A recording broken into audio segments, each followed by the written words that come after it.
উচ্চ মাধ্যমিক 2026 সবার নম্বর বাড়বে। এই মুহূর্তে তোমরা যারা যারা 2026 সালে এইচএস ক্যান্ডিডেট রয়েছে ইতিমধ্যে তোমাদের রেজাল্ট প্রকাশিত হয়েছে এবং রেজাল্ট প্রকাশের পর অনেকের নানা রকম প্রশ্ন রয়েছে, ঠিক আছে। পাশাপাশি কেউ কেউ ভাবছো আমি এই সাবজেক্টে আর একটু বেশি পেতাম, কম হয়ে গেছে, বা অনেকে ফেল করে গেছো, কি উপায়ে তোমাদের নম্বর বাড়বে? পিপিএস, পিপিআর, আরটিআই যাবতীয় তথ্য আজকে ভিডিওতে শেয়ার করব, সকলের নম্বর বাড়বে। তার আগে বলছি যারা যারা আমাদের চ্যানেলে নতুন ভিডিও দেখছো এখনই সাবস্ক্রাইব করো, পাশে থাকা বেল আইকনটি প্রেস করো, এই ভিডিওটি প্রচুর প্রচুর প্রচুর শেয়ার করে দাও। তো প্রথমেই সকলকে বিগ কংগ্রেচুলেশনস যারা পাস করে গেছো, পাশাপাশি যারা কম নম্বর পেয়েছো একদম ঘাবড়াবে না, যারা ফেল করেছো সকলের জন্য পিপিএস, পিপিআর এবং আরটিআই থাকছে। যারা প্রথমে কথা পিপিএস কারা করতে পারবে, ঠিক আছে। পিপিএস কি? Post publication scrutiny. এখানে কিন্তু নতুন করে তোমার খাতা দেখা হবে না, এখানে রিটোটালিং এবং রিকাউন্টিং হয়। নম্বরগুলো যে পরীক্ষক তোমার খাতা দেখেছে, ঠিক আছে, যিনি খাতা দেখেছেন সেই নম্বরগুলো টোটাল করা হবে, শুধু গোনা হবে, এখানে নতুন করে তোমার খাতা দেখা হবে না। তো পিপিএস এ কিন্তু নম্বর বাড়ার চান্স খুব কম থাকে, ঠিক আছে। পাশাপাশি পিপিআর কি? Post publication review. মাত্র দুটো সাবজেক্টে, ঠিক আছে, যে দুটো সাবজেক্টে তুমি লোয়েস্ট গ্রেড পেয়েছো, দেখা যাচ্ছে তিনটি সাবজেক্টে তুমি এ প্লাস করে পেয়েছো বা তার বেশি গ্রেড পেয়েছো, কিন্তু দুটো সাবজেক্টে তুমি এ পেয়েছো বা বি পেয়েছো বা লোয়েস্ট গ্রেড পেয়েছো, সেক্ষেত্রে দুটো সাবজেক্টে কিন্তু তুমি পিপিআর করতে পারবে। পিপিআর কি? Post publication review. এখানে কিন্তু নতুন করে অন্য একজন পরীক্ষক তোমার খাতাটা আবার দেখবেন, ঠিক আছে, নতুন করে নম্বর বসানো হবে বা নতুন করে খাতা চেক করা হবে। তো পুরোটাই প্রসেস প্রথম থেকে শুরু হবে, ঠিক আছে। পিপিআর এর ক্ষেত্রে কিন্তু নম্বর বাড়ার চান্স থাকে। এবং পাশাপাশি আরটিআই সকলে করতে পারবে। আরটিআই কি? এটা রাইট টু ইনফরমেশন, তথ্য জানার অধিকার আইন অনুযায়ী তুমি তোমার খাতার জেরক্স কপি পাবে, সেক্ষেত্রে আরটিআই করলে কিন্তু নম্বর বাড়ার চান্স সবচেয়ে বেশি থাকে।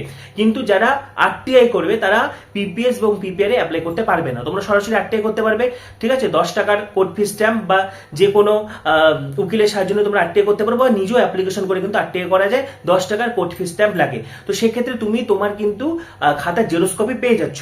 এবং পিপিএস, পিপিআর তো কি? পিপিএস, পিপিআর হচ্ছে পোস্ট পাবলিকেশন স্ক্রুটনি এবং পোস্ট পাবলিকেশন রিভিউ। এই বিষয়ে কিন্তু পশ্চিমবঙ্গ উচ্চ মাধ্যমিক শিক্ষা সংসদ ইতিমধ্যে অফিসিয়াল বিজ্ঞপ্তি প্রকাশ করে দিয়েছে। আমি তোমাদেরকে জানিয়ে দিচ্ছি, দেখো এখানে লেখা আছে পিপিএস এবং পিপিআর প্রতি বছরের মতো এখানে দুটো অপশন থাকছে, তৎকাল পিপিএস পিপিআর আর একটা নর্মাল পিপিএস পিপিআর। তৎকাল পিপিএস পিপিআর এ মাত্র 7-8 দিনের মাথায় তুমি তোমার রেজাল্ট জানতে পারবে, এবং যারা নর্মাল পিপিএস পিপিআর করবে তোমাদের কিন্তু 1 মাস ওয়েট করতে হবে, ঠিক আছে। প্রথম কথা, কবে থেকে পিপিএস পিপিআর করা যাবে? পিপিএস পিপিআর আরটিআই তোমরা এরপর রেজাল্ট যেহেতু বেরিয়ে গেছে আজকে, তোমরা কিন্তু আগামীকাল থেকে করতে পারবে, ঠিক আছে। এখানে জানিয়ে দিচ্ছি, নর্মাল পিপিএস পিপিআর শুরু হচ্ছে 15 মে থেকে এবং চলবে 28 মে পর্যন্ত। 15 মে থেকে 28 মে পর্যন্ত নর্মাল পিপিএস পিপিআর চলবে, ঠিক আছে। পিপিএস বা পিপিআর এর মধ্যে যে কোনো একটা করতে পারবে, বা তুমি 5টা সাবজেক্টে বা 6টা সাবজেক্টে তুমি পিপিএস করতে পারো, কিন্তু দুটো সাবজেক্টে তুমি পিপিআর করতে পারবে। আর যে সাবজেক্টে পিপিআর করবে সেখানে কিন্তু পিপিএস আবার করা যাবে না, ঠিক আছে। তো দেখো, এবং যারা তৎকাল করবে, তৎকাল পিপিএস পিপিআরও কিন্তু শুরু হয়ে যাচ্ছে আগামীকাল থেকে, অর্থাৎ 15 তারিখ থেকে শুরু হচ্ছে এবং 17 তারিখ পর্যন্ত চলবে। 15, 16, 17 এই 3 দিন চলবে তৎকাল পিপিএস পিপিআর চালু করবে। তৎকাল পিপিএস পিপিআর এ কিন্তু ফিসটা বেশি লাগবে, ঠিক আছে। পুরো প্রসেসটা কিন্তু সংসদের ওয়েবসাইটে করতে হবে। সংসদের ওয়েবসাইটে WBCHSC ওয়েবসাইটে লিংক দেওয়া থাকবে, সেখান থেকে কিন্তু তোমাকে ইন্ডিভিজুয়াল ভাবে করতে হবে। স্কুল কিন্তু এটা করবে না, তোমাকে নিজেই কিন্তু ইন্ডিভিজুয়াল ভাবে অনলাইনে অ্যাপ্লাই করতে হবে। যে কোনো তথ্যমিত্র কেন্দ্রে গিয়ে কিন্তু তুমি অ্যাপ্লাই করতে পারবে, ঠিক আছে। আমি এখানে একটু বলে দিচ্ছি নিয়মটা। পাশাপাশি যারা ইতিমধ্যে মনস্থ করেছো যে তুমি আরটিআই করবে, ঠিক আছে, রাইট টু ইনফরমেশন অ্যাক্ট, তথ্য জানার অধিকার আইন 2005 অনুসারে যারা আরটিআই করবে, তোমরা কিন্তু পিপিএস পিপিআর এ অ্যাপ্লাই করবে না, এটা কিন্তু সংসদ থেকে জানিয়ে দেওয়া হয়েছে। তো এবারে জানিয়ে দিচ্ছি, দেখো, application for PPS PPR of answer scripts through online mode will only be accepted, no other option for submission of application will be entertained। শুধুমাত্র কিন্তু অনলাইনে পিপিএস পিপিআর করা যাবে। আরটিআই তুমি অফলাইনে করতে পারবে, কিন্তু পিপিএস পিপিআর কিন্তু শুধুমাত্র অনলাইনে করতে পারবে। যেমনটা বললাম, পশ্চিমবঙ্গ উচ্চ মাধ্যমিক শিক্ষা সংসদ WBCHSC পোর্টালে কিন্তু অনলাইন লিংক দেওয়া থাকবে, সেখান থেকে গিয়ে কিন্তু তোমাকে অনলাইনে পিপিএস বা পিপিআর তুমি যেটা করতে চাও তার জন্য আবেদন করতে হবে, ঠিক আছে। তার জন্য কি কি লাগবে? রোল নাম্বার লাগবে, মার্কশিটের নম্বর লাগবে, এবং শুধুমাত্র সেমিস্টার 4 এর উপরেই কিন্তু তোমরা পিপিএস পিপিআর করতে পারবে। থার্ড সেমিস্টারের উপর কিন্তু পিপিএস পিপিআর করা যাবে না। এবং যারা পুরানো ক্যান্ডিডেট রয়েছে, ওল্ড সিস্টেমের এইচএস ক্যান্ডিডেট রয়েছে, নন সেমিস্টার, তোমরা কিন্তু সব থিওরি পেপারের উপরেই তোমরা করতে পারবে, ঠিক আছে।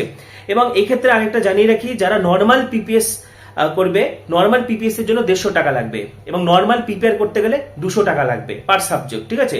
এবং যারা তৎকাল পিপিএস করবে 600 টাকা এবং তৎকাল পিপিআর করতে গেলে কিন্তু 800 টাকা লাগবে। এবং দেখো পিপিআর কিন্তু শুধুমাত্র দুটো সাবজেক্টে করা যাবে, যে কোনো দুটো সাবজেক্টে করা যাবে, যে দুটো সাবজেক্টে তোমার লোয়েস্ট গ্রেড রয়েছে, ঠিক আছে। তুমি একটা সাবজেক্টে এ প্লাস পেয়েছো, আরেকটাতে হচ্ছে বি প্লাস পেয়েছো, বা আরেকটাতে হচ্ছে এ পেয়েছো, তুমি এ প্লাস যেটাতে পেয়েছো সেটাতে করতে চাও তাহলে কিন্তু হবে না। যে দুটো সাবজেক্টে লোয়েস্ট গ্রেড রয়েছে সেই দুটো সাবজেক্টে কিন্তু তুমি পিপিআর করতে পারবে, বাদ বাকি পিপিএস তুমি যে কোনো সাবজেক্টে করতে পারবে। এবং কোনো সাবজেক্টে যদি তুমি পিপিআর করে থাকো তাহলে সেক্ষেত্রে পিপিএস করতে পারবে না, কোনো সাবজেক্টে যদি পিপিএস করে থাকো সেক্ষেত্রে পিপিআর করতে পারবে না, ঠিক আছে। পাশাপাশি আরো জানিয়ে রাখি, দেখো এটা তো আমি বলে দিলাম যে নর্মাল যদি পিপিএস করতে চাও সেক্ষেত্রে 150 টাকা লাগবে, নর্মাল পিপিআর এ 200 টাকা লাগবে, নর্মাল এবং যদি তৎকাল করতে চাও, ইনস্ট্যান্ট যদি তুমি করতে চাও, ইনস্ট্যান্ট যেটা চলবে 15 তারিখ থেকে 17 তারিখ পর্যন্ত, সেক্ষেত্রে পিপিএস করতে গেলে পার সাবজেক্টে 600 টাকা লাগবে, পিপিআর করতে গেলে পার সাবজেক্টে 800 টাকা লাগবে। ক্লিয়ার? এবারে তোমাদের মাথায় প্রশ্ন আসতে পারে যে পিপিএস পিপিআর এর রেজাল্ট কবে বেরোবে। যারা ইনস্ট্যান্ট অর্থাৎ তৎকাল পিপিএস পিপিআর করবে, যেদিনকে তোমরা অ্যাপ্লিকেশন করবে তার 8 দিনের মাথায় কিন্তু তোমরা ফল পেয়ে যাবে, ঠিক আছে, না হলে তোমাদের টাকা রিটার্ন চলে আসবে। এবং যারা নর্মাল পিপিএস প্রিপেয়ার করবে তোমাদের কিন্তু 1 মাস ওয়েট করতে হবে লাস্ট ডেটের থেকে, অর্থাৎ PPS prepare normal PPS prepare last date কবে 28 মে, তাহলে 28 জুন পর্যন্ত কিন্তু ওয়েট করতে হবে, তারপরে নর্মাল পিপিএস প্রিপেয়ারের রেজাল্ট বেরোবে, ঠিক আছে।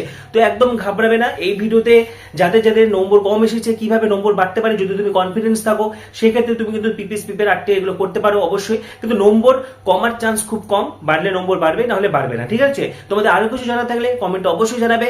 আর পাশাপাশি পরবর্তী ভিডিওগুলির জন্য এখানে সাবস্ক্রাইব করো, পাশে থাকা বেল আইকনটি প্রেস করো, এই ভিডিওটি প্রচুর শেয়ার করে দাও। সবাইকে অসংখ্য ধন্যবাদ।